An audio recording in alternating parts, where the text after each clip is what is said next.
Tina berbaring di ranjang kecilnya yang hanya ditutupi selimut tipis.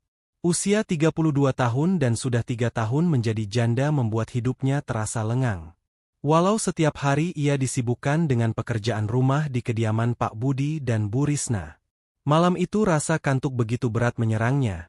Tapi ada sesuatu yang membuatnya terganggu. Seperti ada sesuatu yang merayap di kakinya. Rasanya lembut, seperti belayan serangga kecil, menjalar perlahan naik ke betis. Tina mengerutkan kening, tapi rasa kantuk membuat matanya enggan terbuka. Ia membiarkan sensasi itu, mengira mungkin hanya nyamuk atau kecoak yang tersesat. Namun, ketika sentuhan itu terus naik dan terasa makin nyata, melewati selimut tipis yang menutupi tubuhnya, Tina mulai merasa risih. Ia menggerakkan tangan kanannya dengan malas, mencoba menepuk pengganggu itu agar menjauh. Tapi bukan serangga yang ditangkapnya, yang digenggamnya justru telapak tangan seseorang. Hangat nyata, dan jelas bukan milik seekor kecoa. Sontak Tina membuka mata. Dalam redup lampu temaram kamarnya, ia melihat sosok lelaki muda berwajah tampan sedang duduk di sisi ranjangnya. Dan Randy, suaranya pelan, hampir tercekat, jantungnya berdetak cepat. Randy hanya tersenyum kecil, wajahnya memerah menahan malu. "Aduh Dan Randy, ngapain masuk kamar Bibik malam-malam begini?" bisik Tina, cepat-cepat duduk dan sedikit menjauh. Meski suaranya tetap lirih, takut membangunkan Bu Risna atau Pak Budi. Randy buru-buru meletakkan telunjuknya di bibir, memberi isyarat agar Tina tidak berisik. "Maaf Bey, aku cuma lapar. Baru pulang dari rumah Wawan ngerjain tugas kuliah, belum sempat makan. Aku mau minta tolong Bibik bikinin mie goreng." Tina masih memandangi wajah Randy yang jelas belum lama mencukur janggut mudanya. Dada pemuda itu naik turun, mungkin karena gugup, atau karena alasan lain yang tak diucapkan. Hati kecil Tina berdesir. Ini bukan pertama kalinya Randy bersikap manja padanya. Tapi malam ini, entah kenapa, aura yang dibawa pemuda itu terasa berbeda. Belakangan ini, Tina memang mulai menyadari perubahan sikap Randy. Anak tunggal majikannya itu dulu terkenal cuek, nyaris tak pernah menyapa para pekerja rumah, apalagi ngobrol dengan pembantu seperti dirinya. Tapi beberapa bulan terakhir, sikap Randy mulai berubah. Awalnya cuma sekadar senyum saat berpapasan, lalu jadi suka manggil namanya saat pulang kuliah. Kadang iseng bertanya soal masakan yang Tina buat, sesekali memuji, bahkan pernah sengaja ikut bantu saat Tina sedang menyiram tanaman di halaman. Tina mengira Randy cuma sedang bosan atau sedang tidak punya pacar. Tapi malam ini, suasananya terasa lain. Tatapan mata itu, senyum kecil yang tersungging di bibirnya, dan ya Tuhan, sentuhan hangat tangan yang tadi menggenggam tangannya masih terasa membekas. "Bibik capek ya?" suara Randy lirih, nyaris berbisik di tengah keheningan kamar. Tina menelan ludah gugup. "Enggak Den, cuma kaget aja." Randy tersenyum. "Maaf ya tadi lihat lampu kamar Bibik masih nyala. Aku kira Bibik belum tidur." Tina mengangguk pelan, berusaha tenang, tapi jantungnya berdetak cepat. "Kalau lapar, kenapa nggak manggil dari ruang tengah aja Dan?" tanyanya akhirnya, berusaha mengalihkan suasana. Randy tertawa kecil, nyaris tak terdengar. "Entah kenapa, aku malah pengen ngobrol sebentar sama Bibik." Tina menatap pemuda itu. Matanya tampak sayu karena lelah tapi penuh kehangatan. Ada sesuatu dalam tatapan itu yang membuat tubuh Tina merinding halus. "Ngobrol?" Tina mengulang kata itu pelan. "Ya, tentang Bibik," jawab Randy. Tiba-tiba Tina mengernyit. "Tentang saya." Randy mengangguk. "Bibik tahu nggak, sekarang rumah ini rasanya beda. Lebih tenang, lebih hangat, dan aku sadar, itu karena Bibik." Tina menunduk, wajahnya terasa panas. "Dulu aku nggak pernah peduli sama siapapun di rumah ini Bi. Tapi sejak sering lihat Bibik, senyum Bibik, cara Bibik ngomong pelan tapi tegas, aku jadi merasa nyaman." Tina menggigit bibir, bingung harus merespons bagaimana. Ini bukan percakapan biasa antara anak majikan dan pembantu. Ada sesuatu di balik ucapan Randy yang membuat udara kamar mendadak lebih hangat dari biasanya. Dan Randy, jangan bercanda, ucap Tina akhirnya, nyaris berbisik. Aku nggak bercanda Bi, balas Randy pelan tapi mantap. Aku tahu ini mungkin salah atau aneh, tapi aku serius. Tina mengangkat wajahnya, menatap mata Randy lama, dan untuk pertama kalinya sejak menjadi janda, Tina merasa jantungnya berdetak karena seseorang. Bukan karena ketakutan, bukan karena cemas, tapi karena sebuah rasa yang pelan-pelan mengisi relung sunyinya. Tina masih terdiam, tatapannya belum lepas dari mata Randy yang tak biasa-biasa saja. Malam ini ada semacam ketulusan di sana, dan juga keberanian. Keberanian yang membuat dada Tina terasa sempit, seolah udara di kamar itu mendadak mengandung rahasia yang terlalu hangat untuk diabaikan. Bibik cantik malam ini, ucap Randy lirih, matanya menelusuri wajah Tina yang polos tanpa riasan, bahkan tanpa dandan. Bibik tetap kelihatan menenangkan. Tina menelan ludah pelan, tak tahu harus berkata apa. Kalimat itu sederhana, tapi bagi perempuan yang sudah lama hidup tanpa belayan, rasanya seperti hujan pertama setelah musim panjang yang kering. Ia membuang pandang, menunduk sambil menggenggam ujung selimut. Tapi Randy justru mendekat pelan-pelan, seolah tak ingin mengagetkannya. Jarak di antara mereka semakin tipis, hingga Tina bisa mencium wangi tubuh Randy yang masih hangat oleh udara luar. Jawab Tina nyaris seperti bisikan. Aku boleh megang tangan Bibik lagi. Tina menoleh perlahan. Di balik ragu, ia menangkap sorot yang lembut dalam tatapan itu. Bukan nafsu semata, ada rasa ingin dimengerti, rasa ingin menyentuh tapi juga siap untuk dilepas jika harus. Perlahan, Tina mengulurkan tangannya. Tak ada kata, tapi dalam sentuhan itu mereka bicara dengan sunyi. Jari-jari Randy menyentuh tangan Tina dengan hati-hati, seperti menyentuh kenangan yang rapuh. Lalu dengan perlahan, ia mengangkat tangan itu ke bibirnya, mengecup punggungnya penuh takzim. Bibik pembantu rumah di matanya bukan lagi sekadar wanita pekerja, tapi seseorang yang mengisi ruang kosong di hidupnya yang selama ini sunyi, meski segalanya tampak lengkap. Tina terpejam sejenak, bibirnya bergetar. Namun bukan karena takut, melainkan karena ia tahu dalam detik itu ia sedang membiarkan dirinya disentuh bukan hanya oleh tangan tapi oleh rasa. Dan, ucapnya pelan, nyaris tak terdengar. Iya Bi. Kalau Bu Risna tahu, kalau Pak Budi tahu, aku nggak peduli, potong Randy lembut, masih menggenggam tangannya. Yang aku tahu, malam ini aku pengen di sini. Sama Bibik, nggak ada yang lain. Tina terdiam, matanya mulai berembun. Bukan sedih, tapi karena hatinya yang sudah lama beku malam itu mulai mencair. Randy menyentuh pipinya. Boleh aku peluk Bibik?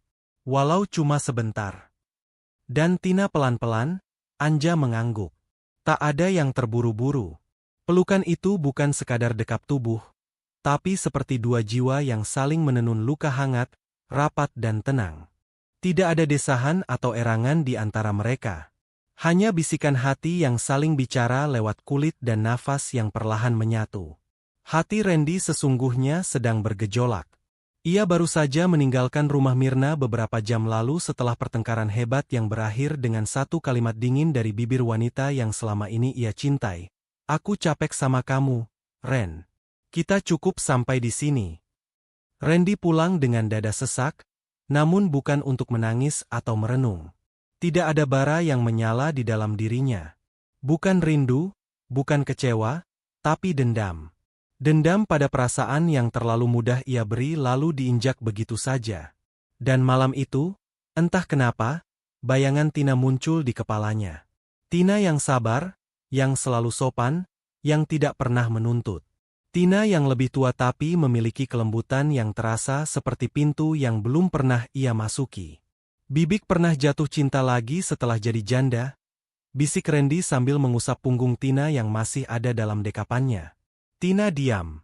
Ia merasakan jemari Randy yang perlahan bergerak, seperti sedang mencari-cari batas antara kenyamanan dan sesuatu yang lebih. Pertanyaan itu mengguncang dada Tina. Ia menarik nafas dalam, lalu menjawab lirih, "Nggak ada yang pernah benar-benar singgah lagi." Dan Randy tersenyum kecil. Kalau aku yang pengen singgah. Tina mendongak perlahan, menatap wajah pemuda itu. Ada tanya yang bergemuruh di matanya, tapi belum sempat ia membuka suara, bibir Randy sudah lebih dulu mencium keningnya lembut. Seolah penuh kasih. Tapi hati Randy berbisik dingin. Aku akan buat kamu jatuh. Seperti Mirna dulu. Randy menyentuh pipinya, lalu membelai rambutnya pelan. Aku bisa jaga hati Bibik, kalau Bibik izinkan aku malam ini bersama Bibik, bisiknya. Tina mulai goyah. Ia tahu ada yang tak biasa dari tatapan itu. Tapi ia juga tak kuasa menolak kehangatan yang selama ini hilang dari hidupnya. Randy menunduk, mendekatkan bibirnya ke telinga Tina. Kalau Bibik izinkan aku tinggal malam ini, aku janji Bibik nggak akan sendiri lagi. Napas Tina tercekat. Di titik ini batas antara logika dan perasaan mulai kabur. Rasa yang terpendam selama 3 tahun menjadi janda kini bergejolak seperti api kecil yang baru diberi angin. Dan Randy tahu, langkah pertamanya berhasil. Tina memejamkan mata. Ia tak ingin melihat pantulan keraguannya di mata Randy.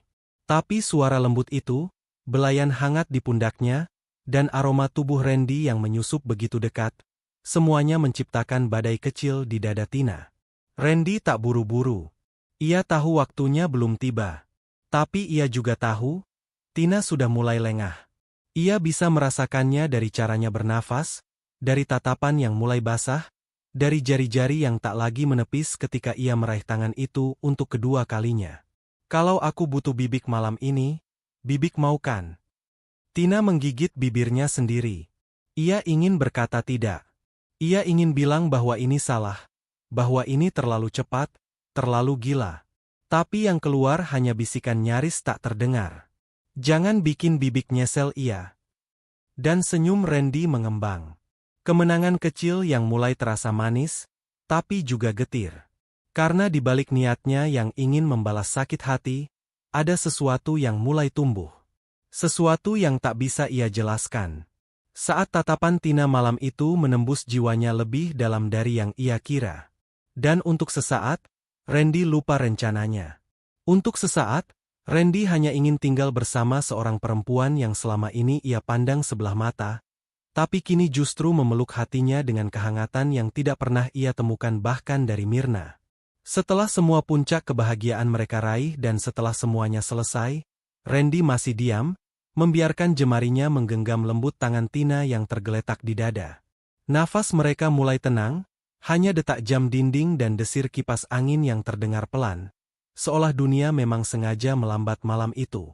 Tina tak langsung bicara. Ia memejamkan mata sebentar lalu menghela nafas panjang. Dan suaranya parau, agak berat. Bibik boleh ngomong sesuatu ya? Randy menoleh. Matanya yang tadi tegang perlahan melembut. Apa Bik? Tina menggigit bibir bawahnya, lalu dengan suara lirih ia mulai membuka hati yang selama ini ia kunci rapat. Bibik nggak pernah kayak gini sama lelaki lain. Bahkan waktu sama almarhum suami Bibik pun rasanya nggak pernah sehangat ini. Mungkin karena dulu nikahnya dijodohin, jadi Bibik jalanin aja ikhlas. Tapi nggak pernah benar-benar jatuh cinta. Randy diam, matanya menyelidik wajah perempuan yang usianya 10 tahun lebih tua darinya itu. Tapi malam ini, garis-garis usia di wajah Tina justru terlihat seperti lukisan yang menyimpan banyak cerita. Sejak suami Bibik meninggal, Bibik nggak pernah buka hati lagi. Bukan karena trauma, tapi karena hidup di kampung makin susah. Bibik harus kerja, cari duit ngirim buat anak Bibik di rumah. Dia masih SD waktu Bibik ninggalin. Sekarang udah kelas 2 SMP. Tina berhenti sejenak, suaranya bergetar tapi tetap berusaha tegar. Bibik janji sama diri sendiri, nggak mau urusan sama laki-laki lagi.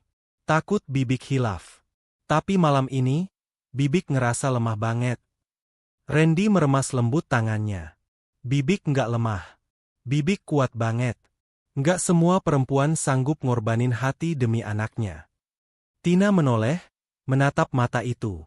Tapi kenapa Bibik malah jatuhnya ke Den? Randy anak majikan. Jauh lebih mudah. Bibik malu dan khawatir. Randy memotong pelan.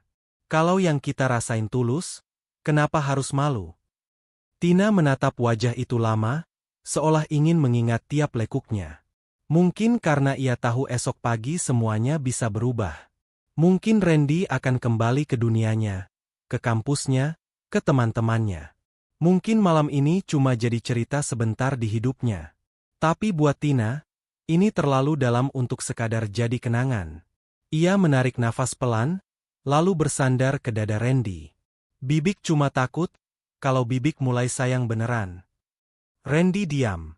Karena jujur, itu juga ketakutan yang mulai ia rasakan malam ini. Malam itu setelah Randy tertidur lelap di pelukannya, Tina hanya memandangi wajah lelaki muda itu dengan tatapan kosong. Matanya terbuka, tapi pikirannya jauh melayang. Bukan ke masa depan, tapi ke malam gelap yang terjadi 3 tahun silam. Saat itu ia baru seminggu bekerja. Tubuh masih canggung menyesuaikan diri, pikirannya penuh harapan demi si kecil di kampung agar bisa terus sekolah. Malam itu rumah besar ini sepi. Bu Risna dan Randy sedang liburan ke Bali. Pak Budi sendirian di rumah. Katanya sedang sibuk urusan kantor. Tapi Tina tahu, bukan urusan kantor yang membuat Pak Budi tak ikut. Malam itu pintu kamarnya diketuk pelan, lalu suara berat Pak Budi terdengar. Tina, bisa bantu Bapak sebentar? Tanpa curiga, ia membukakan pintu. Dan detik setelahnya, hidupnya tak lagi sama. Tina tidak pernah mau mengingatnya. Tapi malam ini, setelah semua yang terjadi dengan Randy, semuanya kembali seperti luka yang terkuak perlahan.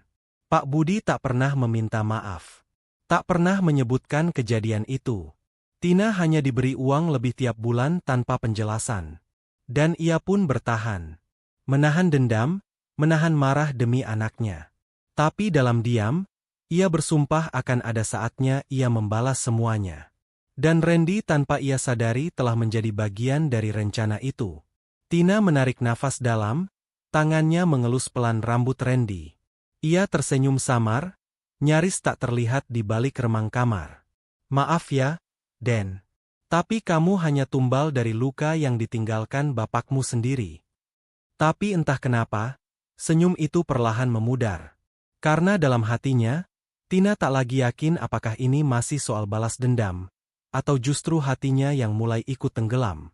Bibik kayaknya kita ketahuan dari tadi ya. Tina menutup wajah dengan bantal. Aduh Den, ini namanya, bukan ketahuan, tapi disidang sambil cenat-cenut. Dan cerita pun ditutup, dengan wajah-wajah yang terbakar malu, hati yang penuh harap, dan masa depan yang akan segera dimulai dengan resepsi cinta, dan tentu saja, tawa yang membagongkan. Cinta itu nggak pernah minta izin pada usia, status atau siapa orang tuanya. Kadang ia datang dari tempat yang paling nggak terduga, seperti hati seorang anak majikan pada janda pembantunya. Tapi jodoh-jodoh itu urusan Tuhan. Dan kalau Tuhan udah bilang iya, semua beda jadi perekat, bukan penghalang.